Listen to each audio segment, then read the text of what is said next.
Vamos lá então, entrar na passagem de hoje, em Marcos capítulo 2, do versículo 13 a 28, que diz assim, Marcos capítulo 2, a partir do versículo 13. Se você está com a sua Bíblia ou com o seu celular Bíblia, estamos prontos? Bora lá, pessoal? Então diz assim, Jesus saiu outra vez para a beira-mar. Uma grande multidão aproximou-se e ele começou a ensiná-los. Passando por ali, viu Levi, filho de Alfeu, sentado na coletoria, e disse-lhe, siga-me. Levi levantou-se e o seguiu. Durante uma refeição na casa de Levi, muitos publicanos e pecadores estavam comendo com Jesus e seus discípulos, pois haviam muitos que o seguiam. Quando os mestres da lei, que eram fariseus, ouviram comendo com pecadores e publicanos, perguntaram aos discípulos de Jesus, por que ele come com publicanos e pecadores?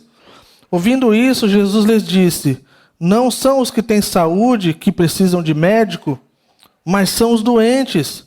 Eu não vim para chamar os justos, mas pecadores. Vamos orar. Senhor, mais uma vez, Senhor, nós nos colocamos diante de Ti, Senhor, e pedimos para que o Senhor nos ajude, Senhor. Nos dê graça para que a gente possa entender e compreender as Sagradas Escrituras, Senhor. Faz como o Senhor fez com aqueles discípulos que estavam no caminho de Emaús, Senhor. O Senhor abriu o entendimento deles. E então eles puderam entender. E então o coração deles queimou, ardeu pelo Senhor. E fala que o Senhor explicou as Escrituras, Senhor, desde lá de antigamente. Isso foi ensinando até que chegasse na ressurreição. Obrigado, Senhor. Obrigado pela Tua santa palavra, Senhor. Te agradecemos, Senhor, para a glória do Teu santo nome, Senhor. Amém. Vamos lá então, pessoal. O título da mensagem de hoje, Jesus sabe lidar com os fariseus. Essa mensagem também poderia ser chamada Jesus é amigo dos pecadores, ou Jesus é nosso amigo. Está tudo na mesma categoria, vamos assim dizer, se formos levar à risca nessa questão. Digo, na nossa posição sem Jesus. Né? A nossa posição sem Jesus é uma posição não muito legal, vamos assim dizer. Eu gostaria de começar dizendo, imaginem a gente se afastando de coisas e pessoas o qual Jesus dava atenção. Não é uma coisa estranha? Não seria uma coisa estranha quando a gente acha, por algum motivo, que Jesus ele não estaria com tal pessoa ou com tal grupo? E aí então a gente se afasta achando que está fazendo a vontade de Deus. E aí então a gente se depara com a realidade que Jesus estava lá. Isso nos faz lembrar de uma outra passagem onde Jesus ele se coloca no lugar do vulnerável, do necessitado, daquele que sofre. Ele fala assim, quando vocês deram de comer para aquele, vocês fizeram para mim. Quando vocês cobriram, né, aquele que sentia frio, vocês fizeram por mim. Quando vocês ainda foram além e visitaram na prisão, você me visitou. E quando a gente olha desse ponto de partida, isso deve mexer com a nossa realidade, da forma que nós olhamos para as coisas. Não é verdade? E nosso desejo como povo de Deus, nós queremos ver como o Senhor vê. Nós queremos amar as coisas que o Senhor ama. Então, a gente se depara com essa passagem, o qual tem muito a nos ensinar, mesmo aqueles que já estão há muito tempo na caminhada cristã. O versículo 13, começando, fala que Jesus saiu outra vez para a beira-mar. Mais uma vez, uma grande multidão se aproxima dele e mais uma vez ele começa a ensinar. Então a gente vê um padrão no estilo de vida de Jesus. A gente vê que ele sabia lidar com as multidões, ele estava diante das multidões, mas ele se isolava de tempo em tempo. Ele ia para esse lugar de quietude e solitude, para recarregar suas energias e poder estar diante do Pai sem o alvoroço da galera. E aqui, nós que estamos estudando a Bíblia, como estudantes da Bíblia, nós temos uma observação importante que é repetida através dos evangelhos, especialmente no evangelho de Marcos. Fala que então eles os ensinavam, ele estava ensinando a multidão. E aí isso nos lembra nas sessões anteriores que Jesus falou que foi para isso que ele veio. Uma das coisas aparentes do seu ministério na terra era ensinar acerca do reino de Deus, o qual ele era o próprio rei. Nós vimos nas sessões anteriores onde as pessoas queriam ver um show de milagres e de curas e de coisas acontecendo, e Jesus estava querendo ensinar. Porque se não adianta nada para nós, nem para eles naquela época e para nós nesses dias, nós entendermos e vivemos todas essas questões mirabolantes ou milagrosas e não entendemos o básico de quem é Jesus. Porque se nós errarmos no ensinamento de Jesus, de cerca de quem Ele é, da sua pessoa, da sua obra, e o que Ele veio para fazer e para cumprir, quem Ele é, nós vamos errar em tudo. Estava falando para os jovens ontem, que o nosso tema de ontem, do Open, do nosso grupo de jovens, foi o que os jovens precisam saber. E eu ensinei que o que o jovem precisa saber é quem Deus é e quem eu sou. Porque se eu souber quem Deus é, quando o tempo mal vier sobre mim, ou sobre as coisas que são contra o Senhor, vier querer me ludibriar, eu vou saber quem Ele é, eu vou conhecer o seu caráter e natureza. Mas não para ali, entende quem eu sou, quem Deus fala que eu sou. Porque também quando os dias maus vierem, ou as situações e as circunstâncias que nos empurram para longe do Senhor, vier sobre nós, nós vamos saber dizer, eu sou do Senhor. E o povo do Senhor, ele vive de acordo com o ensinamento do Senhor. Então eles têm uma vida, um padrão de vida a ser vivido. Então eu amo essa parte dessa questão da ênfase de Jesus acerca do ensino e do ensinamento. É que quando algumas pessoas perguntam por que a Calvary faz desse jeito, né? É porque parece bem óbvio que na vida do nosso mestre, o nosso maior exemplo, ele gastou tempo ensinando. Desde a sua adolescência, que nós podemos ver biblicamente, ele estava ensinando. Teve uma época que ele se perdeu no meio da multidão. E quando o acharam, ele estava lá diante do povo ensinando, com autoridade. Então, tendo Jesus como maior exemplo, é por isso que nós dedicamos, sim, ao ensino das Sagradas Escrituras. Porque ela é tudo que nós precisamos. Ela não erra, ela é infalível. Ela é resposta para todas as áreas da nossa vida. E ela é capaz de transformar o coração de qualquer pessoa ao ouvir a voz do próprio Deus soprando através de cada letra inspirada por Deus. Ela é útil para corrigir, para ensinar e para repreender. Injustiça. Então, a gente vê essa questão do ensino. A gente vê no versículo seguinte, fala que passando por ali, no versículo 14, ele viu Levi, filho de Alfeu. Então, às vezes a gente tem dificuldade com algumas coisas, parece duas pessoas diferentes, outra parece uma com um apelido ou com nome. Esse Levi aqui, ele é o Mateus. Tá? É que às vezes muda ali o nome no grego, o nome romano, o nome não sei o que lá, mas é a mesma pessoa. Então a gente vê nesse versículo 14, a gente vê que então Jesus vê Levi. A gente vê em outras passagens que fica muito claro, a gente não vai ler Marcos 3,18 e Mateus 9,9, né? a gente vê o mesmo Mateus sendo chamado de Levi, assim como Simão Pedro e outros. Ele era um coletor de impostos, um cobrador de impostos. Então a gente já começa num tom interessante desse camarada. Então, o que pessoas como Levi fazia, né? Eles cobravam impostos de forma indevida, eles colaboravam com Herodes Antipas e, consequentemente, colaboravam com o Império Romano. Eles eram uma força política que ocupava a terra judaica da Palestina, Roma, e todos os que se uniam a esse sistema eram desprezados e mal vistos pelos judeus. Então a gente vê aqui que era uma coisa ruim. E havia essa questão dos judeus de não se misturar com esse tipo de povo, mas também havia essa questão de que era um povo que não era muito bacana.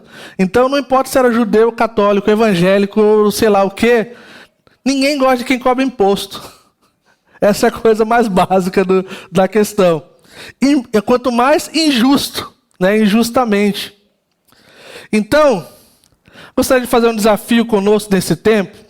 Tentem imaginar como se você não conhecesse um governo ou um sistema corrupto. Não é brincadeira não, gente, tá? Pense num sistema corrupto de tributação. Pense que a maioria desse pessoal estava desviando dinheiro. A gente vê os opostos. Mas os opostos, é tão difícil para a gente imaginar os opostos que a gente não tem uma referência de um governo que não é corrupto. Seja ele de direita, de esquerda, do meio, de ponta, de cima, de baixo. Não tem. Então é muito difícil para a gente poder tentar imaginar um sistema perfeito, um sistema bom. Mas estava esse camarada aqui.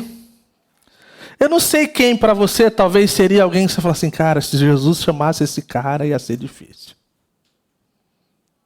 Talvez é só eu que penso assim de forma maligna.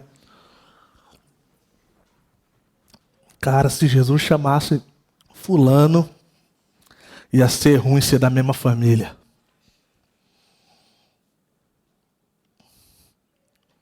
Mas nós estamos então diante dessa coisa bizarra, de um camarada que cobrava impostos de forma indevida, fazia mal para muita gente. E aí então, a gente consegue imaginar de forma muito fácil quando a gente pensa nessa questão de pessoas que fazem o mal através do seu poder. Então usa de autoridade para fazer o mal e então usar pessoas e pessoas que estão trabalhando seriamente para fazer com que possam viver de forma digna, né, do seu salário. E então esse povo aqui, gente, o coletor, os cobradores de impostos, era como se fossem os três poderes primitivos. Entendeu? E assim, e eles se achavam os donos do mundo. Tipo um Xandão, assim. E aí eles usavam do poder que eles queriam e, na verdade, ninguém podia ser contra eles. Mas aí, então, algo acontece. Era antes da música do Charlie Brown Jr., que fala, meu escritório na praia, estou sempre na área, mas eu não sou da sua laia, não. O cara foi o cara que inventou o home office. Ele estava beira-mar. Imagina o cara numa sombrinha, no guarda-sol, passava lá o pescador, lá com uns peixinhos legais e tal. Quantos peixes tem aí, então? Tem que dar tanto. Caramba, vamos empurrar o barco para o outro lado, para não ter que tombar com esse cara, que esse cara vai tomar nosso peixe. E se for camarão, então, aí vai dar ruim. E Jesus vai lá e chama esse cara.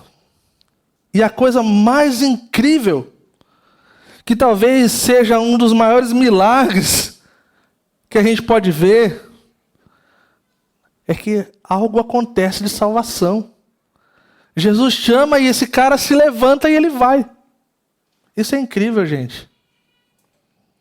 Porque para Jesus, e é uma das coisas tão difíceis para a gente entender isso, é que para Jesus, o ser humano é criado por Ele. É criado de acordo com a sua imagem e semelhança. Alguns estão bem zoados.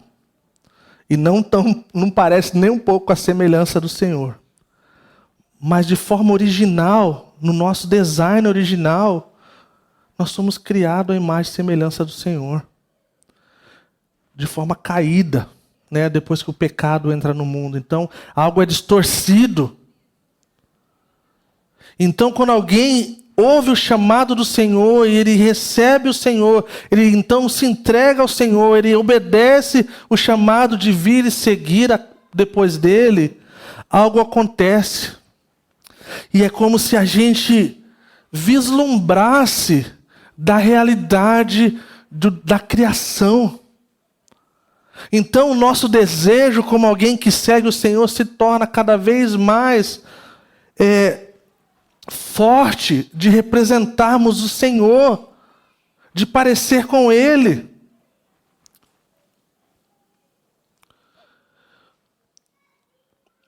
Versículo 15 fala que durante uma refeição,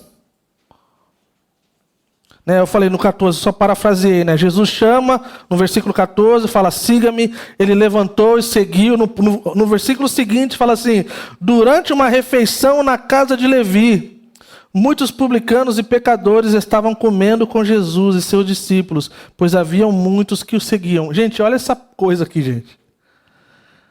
Jesus chama um cara que era mal visto pelos judeus, era mal visto pela sociedade, porque a sociedade de bem, vamos assim dizer, odeio falar isso, mas assim, a sociedade que não era desse grupo, né? As pessoas que eram sérias no que trabalhavam e coisas do tipo, já tinham que pagar um monte de coisa. E aí então Jesus chama esse cara se levanta, e logo depois eles estão na casa desse cara. Algumas coisas interessantes acerca disso, né? Só para mexer um pouquinho com a nossa imaginação, tá? Eles aparecem na casa desse cara. Fica imaginando que tipo de casa é essa?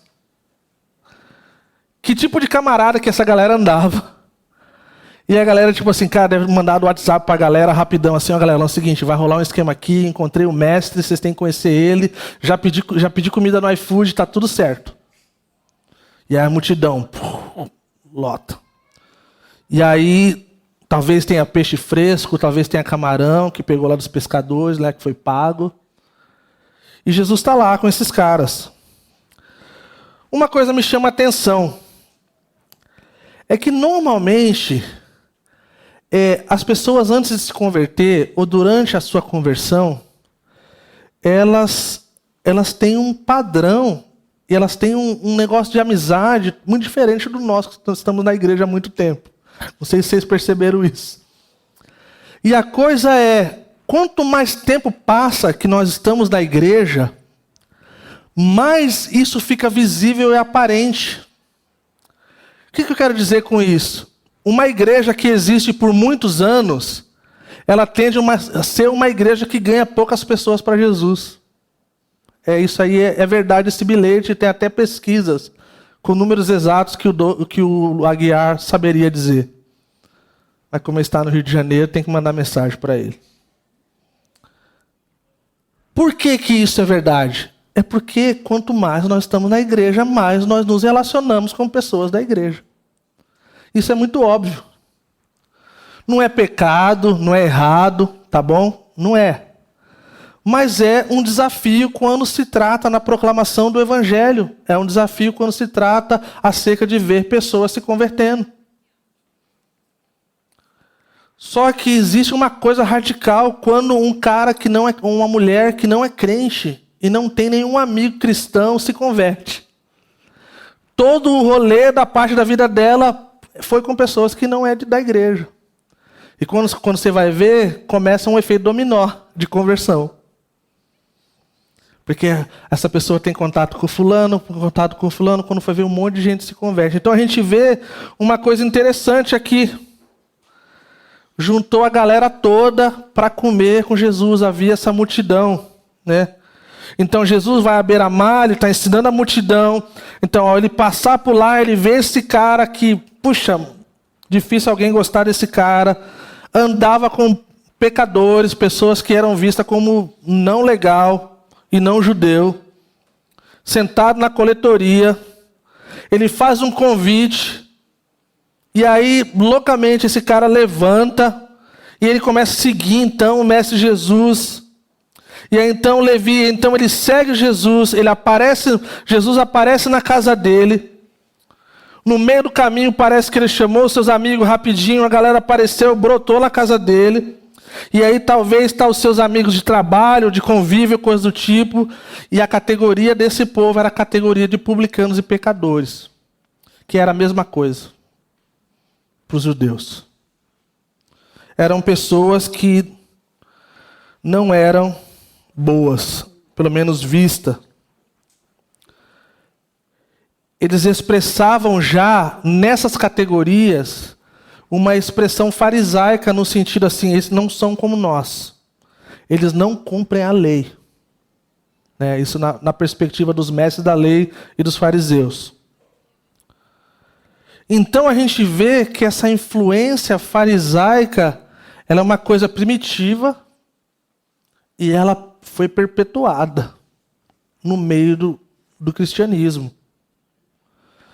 A gente vê exemplos, e eu espero que não seja no nosso meio, mas, por exemplo, no Salmo 1, quando fala para não sentar na roda dos escarnecedores, nem seguir o conselho do ímpio. E aí as pessoas pegam esse texto e falam assim, cara, eu vou cortar todas as minhas amizades com pessoas que não conhecem o Senhor. E aí, como a gente não sabe hebraico muito bem, a gente não consegue entender que talvez tenha uma coisinha lá que pode mudar toda a direção acerca desse texto. Que fala que é o conselho ímpio. E tem cristão que pode ter conselho ímpio. Então, assim, isso leva a gente a ter um entendimento de que o Senhor não deseja que a gente dê as costas para o povo desconectado dele. Não é verdade? A gente precisa de ter entendimento, não estou falando de loucura. Mas estou falando que a gente precisa ter um coração para ver as pessoas desconectadas, conectando com o Senhor, e uma vida centrada em Cristo.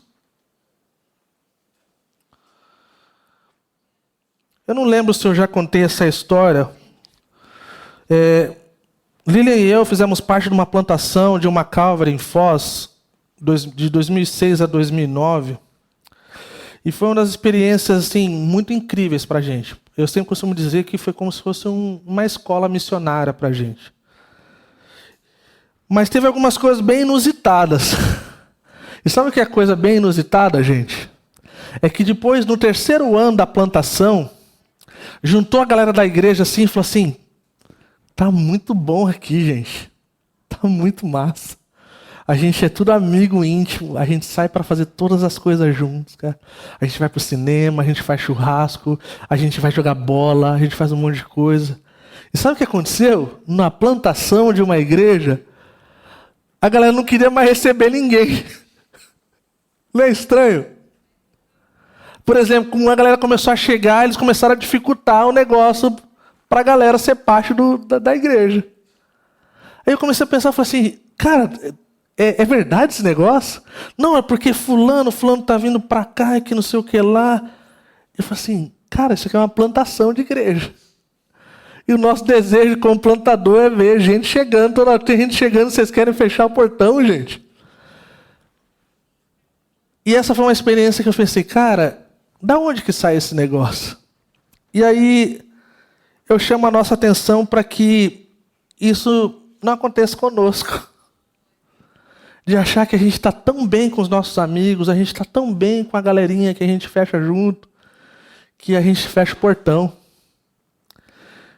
Ver pessoas novas vindo para Calvary, gente, ver pessoas se convertendo, ver pessoas batizando, eles nos desafiam. Mexe com as nossas estruturas. Mexe com os nossos sistemas e processos, os quais já estão sendo aplicados. A gente tem que pensar em coisas que a gente nunca pensou antes. O Connect foi muito legal quando a gente criou. Agora a gente está chegando à conclusão. É legal, mas precisa de mais tempo. né? Tem pessoas que vai levar um pouco mais de tempo, então a gente está vendo aí o alfa vai ressurgir, tá?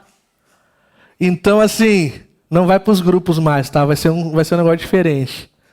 Mas o que é isso? Isso vai levar as pessoas a terem um tempo para amadurecer, para entender a comunidade, para entender o Senhor, para entender as Escrituras. E aí então, quando elas chegarem no Connect, já vai estar num outro negócio. Então o que é isso? Isso é proteção para a nossa comunidade. Isso é um cuidado para a nossa comunidade. Então a gente está... Mas por quê? A gente não tinha vivenciado muito dessas coisas que a gente está vivenciando. E isso é uma das coisas que nós precisamos cuidar. A gente vai ver pessoas que vieram de um contexto e de uma vida ao qual a gente já não compactua faz muito tempo. Isso vai desafiar os nossos pensamentos acerca da nossa crença, da nossa filosofia como família. De pensar talvez que requer muito mais paciência. Tem pessoas dizendo aí, estudiosos, que uma conversão genuína que leva a um ponto de entendimento razoável e coerente de conversão leva alguns anos. E a nossa paciência é agora. Cara, a gente batiza assim, a hora que levantar, cara, já tem que estar com a gente aí pronto, cara, falando tudo certinho, bonitinho, crentez.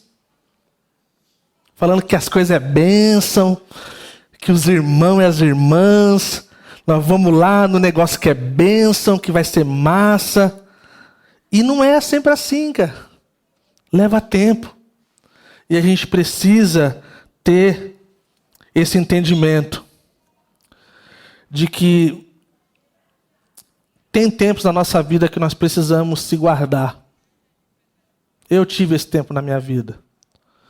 Quando me converti na adolescência e os primeiros anos, crescendo com o Senhor, caminhando com o Senhor, eu tive esse entendimento que eu me sentia muito vulnerável.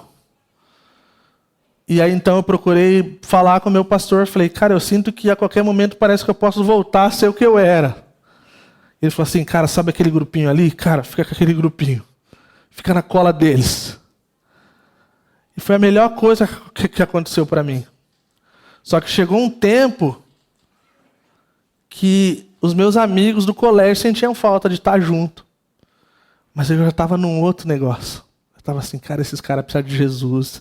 E o que eu provei antes, cara, eu não quero nunca mais. Então as coisas foram mudando.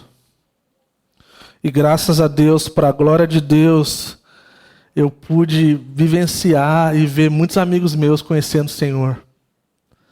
Alguns amigos que eu pude ser padrinho de casamento uns anos depois. Outros amigos que eu pude conversar antes de casar. Outros amigos que eu pude dar aquela forcinha quando tá de olho na garota ou no garoto. E vir falar comigo e falar, cara, tu acha que eu gosto de fulano. E um tempo depois eles estarem casando, né? E isso é incrível, gente. Os fariseus... Entrando nessa questão dos fariseus agora, né? Eles não estavam nem aí porque Jesus tinha para falar. Eles não estavam nem aí para qualquer coisa que alguém tinha para falar. Se fosse diferente da opinião deles, era indiferente. Então a gente vê eles questionando então os discípulos de Jesus, né?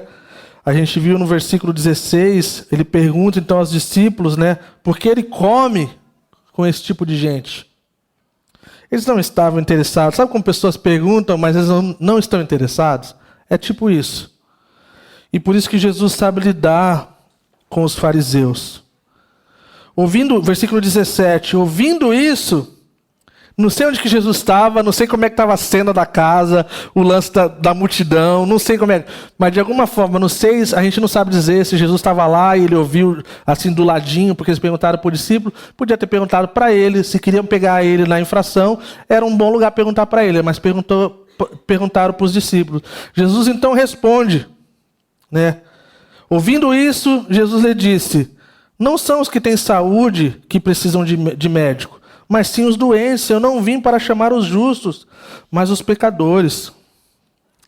Aí Jesus coloca a coisa no lugar. Fala assim, cara, se vocês não entenderam ainda a linguagem que eu estou usando, deixa eu usar uma linguagem mais objetiva.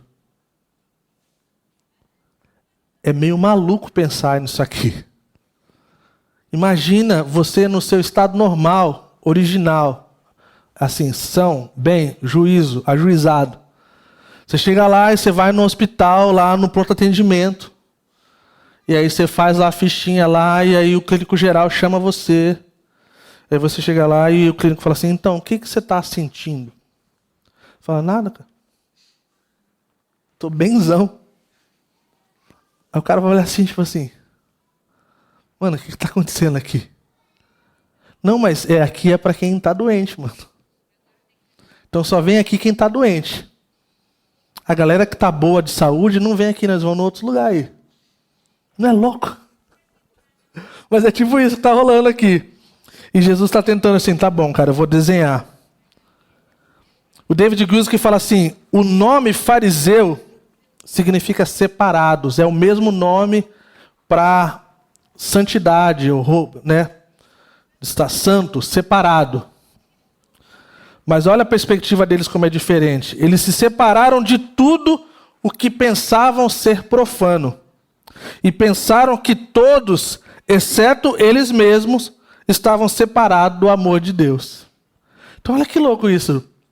Eles então colocam na perspectiva deles, é importante ressaltar que todos os argumentos trazidos por eles não eram de acordo com a lei. Não era com a perspectiva bíblica, era de acordo com o seu próprio umbigo e interpretações pessoais. Então a gente lembra de uma outra situação que eles foram interrogar João e perguntaram quem era aquele cara, se era ele mesmo. Se era Cristo, se era Elias, quem era, que alguma coisa estava acontecendo. João 1, 24, fala que alguns fariseus que tinham sido enviados interrogaram, por que você batiza se não é o Cristo? Né? Nem Elias e nem o profeta. Respondeu João, eu batizo com água, mas entre vocês está alguém que vocês não conhecem. Eles estavam interessados em saber quem de fato João era e quem Jesus era? Não, eles queriam pegar Jesus na coisa errada. Aí é aquela passagem que João fala que aquele que viria depois dele, ele não era digno nem de desamarrar as sandálias. E aí João tem aquela frase emblemática, ele fala assim, cara, enquanto estava rolando a conversa, ele fala assim, vejam, prestem atenção, eis ali o Cordeiro de Deus que tira o pecado do mundo. Então enquanto vocês estão discutindo essas coisas ali, o Cordeiro está passando. E é isso que você precisa entender.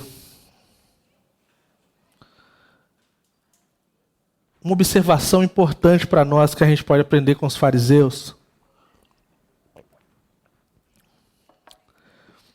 é que para nós, alguns mais do que outros, que temos opinião muito forte, ou que sempre achamos que estamos certos, toma cuidado. Tome muito cuidado. Porque pode ser que você está enganado.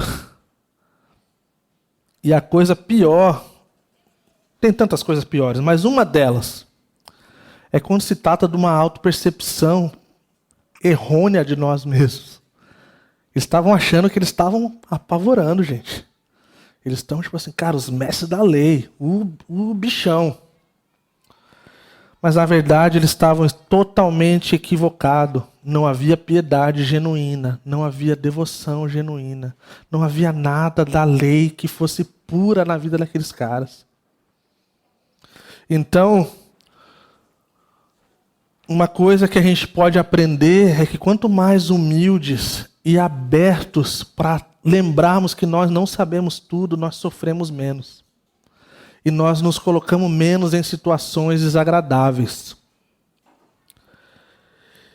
E aí então a gente vê eles tentando colocar Jesus nessa situação em relação aos publicanos e pecadores. A ideia do judaísmo era de manter essa questão, se Jesus é Jesus mesmo, ele tem que se manter puro. E nisso tem a verdade, que não tinha como Jesus se corromper, porque ele não seria Jesus, o nosso Senhor. Mas Jesus, ele vem com uma outra opção. Jesus, então, ele manteve a sua pureza, mas ele manteve essa questão da misericórdia e compaixão com aqueles que precisavam dele. E eu acho que esse é o ponto. Houve uma época nos Estados Unidos, o qual aqui pode se tornar muito semelhante, que tinha uns colantes que o pessoal colocava nos carros e falava assim: não temos nenhum problema com o Jesus da Bíblia. Nosso problema é com o seu povo. Da forma que o povo representa, da forma que o povo age. Então que a gente não seja como os fariseus, seja como Jesus. De olhar com um olhar de compaixão. De ver alguém que está desconectado com o Senhor e nosso coração apertar, gente. E a gente não é dessa galera de passar noites orando e vigílias e coisas do tipo. E às vezes a gente pode até ter orgulho de falar disso, que a gente não é assim. Mas eu oro para que a gente possa experimentar ter o nosso coração pesado por coisas. Tem coisas que o Senhor nos quebra. Ele nos faz pensar e orarmos, e às vezes até chorarmos. E para vocês que fazem parte da Calvary Curitiba, eu sempre lembro. Foi assim que a Calvary nasceu. Um casal estava vendo um povo hippie perdido nas drogas, no sexo, no rock and roll. E algo acontece. E o pastor Chuck fala assim, que uma igreja que não chora é uma igreja doente. É pesado isso, não é? Mas é como se a gente visse coisas e talvez a gente já não sente mais esse negócio. Talvez aquele parente que não conhece o Senhor, que talvez a gente já desistiu. Imagina se um dia a gente acorda e o nosso coração quebra.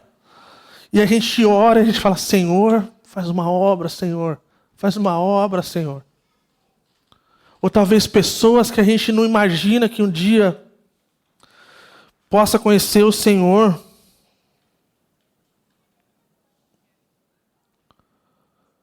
Os fariseus não sabiam que Levi, Mateus, já estava numa outra categoria. Ele já estava na categoria de pecador redimido, o qual todos nós que conhecemos o Senhor estamos. Nem publicano, nem pecador 100%. Pecadores redimidos, que aceitam o sacrifício do Senhor. E Jesus então ele joga essa coisa do são e do doente, o qual torna as coisas bem interessantes. Ele joga essa verdade na mesa, tipo assim, quem precisa de redenção? Essa é a realidade. Quem precisa de redenção? Quem precisa de um Salvador?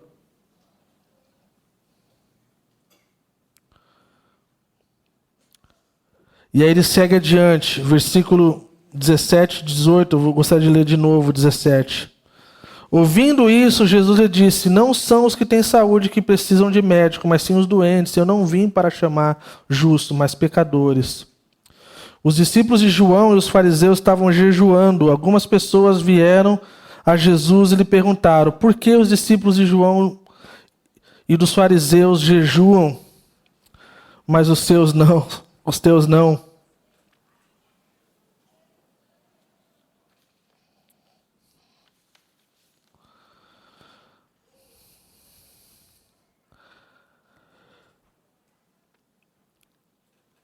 É louco essa ideia de pensar que eles estavam diante de aquele que podia mudar a vida deles para sempre. E eles estavam tentando pegar ele na infração. A gente pensa assim, cara, imagina se Jesus estivesse aqui com a gente, o que a gente faria? E isso é radical de pensar. Jesus, ele é o médico perfeito para nos curar do nosso pecado. Ele está sempre disponível. Ele sempre faz um diagnóstico perfeito. Ele fornece uma cura completa. Ele até paga os honorários do médico. Isso é incrível. Assim, como não querer conhecer mais desse Senhor? E aí então eles levam agora para um outro negócio. Estão perguntando agora acerca do jejum. Como a gente leu aqui. No versículo 20 fala: mas virão dias quando o noivo lhe será tirado, e nesse tempo jejuarão. Jesus se refere a si mesmo como noivo. Ele se refere à igreja como a sua noiva. E ele coloca de forma muito óbvia a situação. Cara, o noivo está aqui, gente. Não tem necessidade nenhuma de ficar fazendo como se ele estivesse longe. Toda a nossa disciplina espiritual que a gente vive hoje é porque o Senhor, ele não está mais naquela mesma coisa que ele estava quando ele andou na terra. Essa questão de proximidade, ela toma uma forma espiritual diferente. A gente já não pode mais fazer parte da galera que caminhava e a galera via Jesus andando e as coisas acontecendo. Agora é diferente. Agora tem um negócio chamado fé. Que não é as coisas que a gente vê, mas as coisas que a gente crê.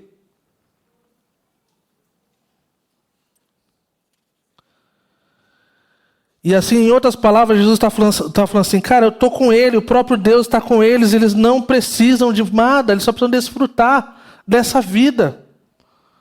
E vivê-la com essa intensidade de ter o Senhor com eles. Então está tudo certo.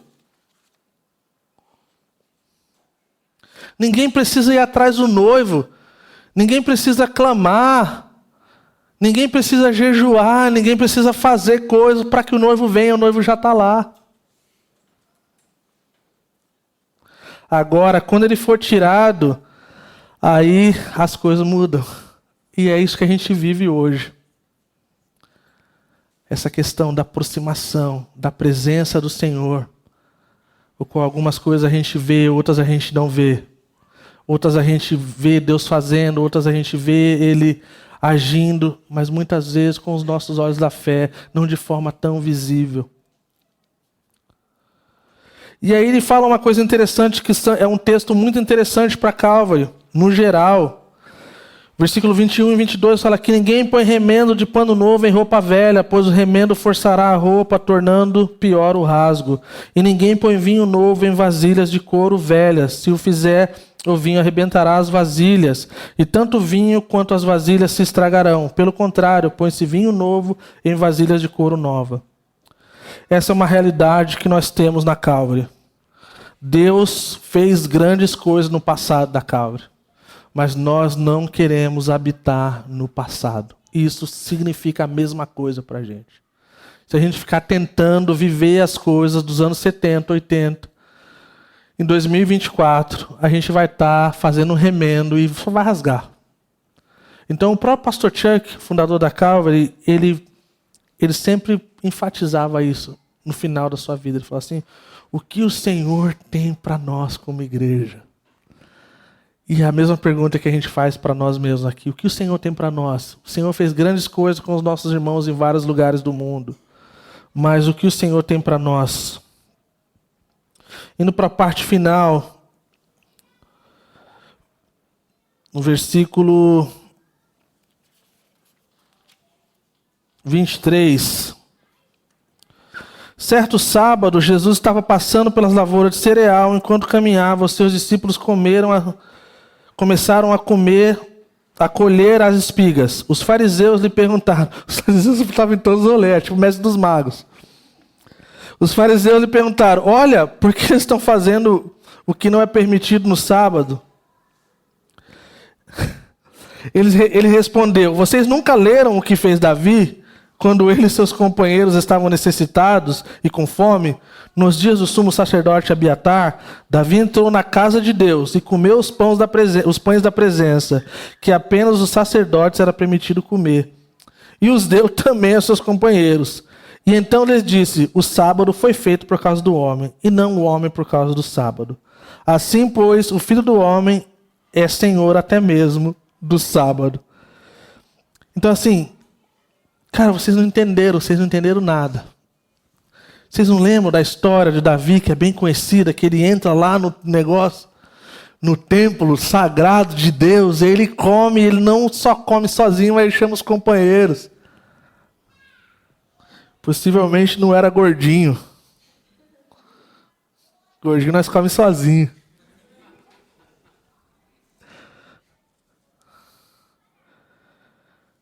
Mas Jesus está lidando com o coração desses camaradas, cara. Ele está falando assim, cara, para quem que foi feito, cara, o sábado? O sábado foi feito para o homem descansar. O sábado foi feito para ser um lembrete que nós precisamos de descanso. Então, em outras palavras, não era uma coisa errada pegar. A lei permitia, diante dessas circunstâncias. Então, mais uma vez, os líderes religiosos estavam interpretando de forma errada, pensando em si mesmo e querendo pegar Jesus, mais uma vez, no erro. E como Jesus sabia lidar com Satanás no deserto, na tentação, não saberia lidar com os fariseus diante de algumas espigas de milho, né? Então ele dá esses exemplos. A gente vê o exemplo também de curas. Mais uma vez, cara, o que é o sábado?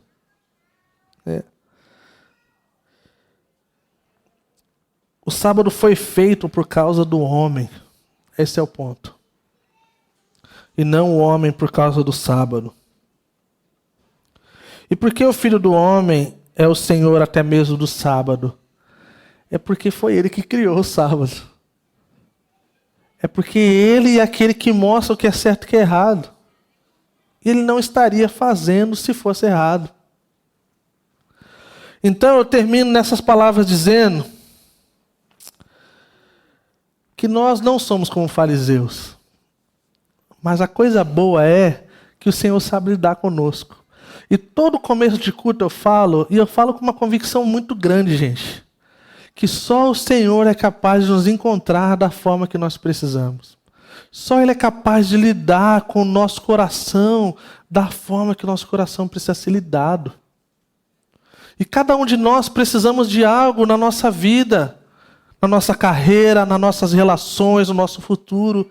E é impressionantemente incrível pensar de que o Senhor está disponível em qualquer dia para poder ser esse médico que dá diagnóstico perfeito e sempre está disponível. E também dá o remédio que precisa, que é Ele mesmo. Vamos colocar de pé e vamos orar?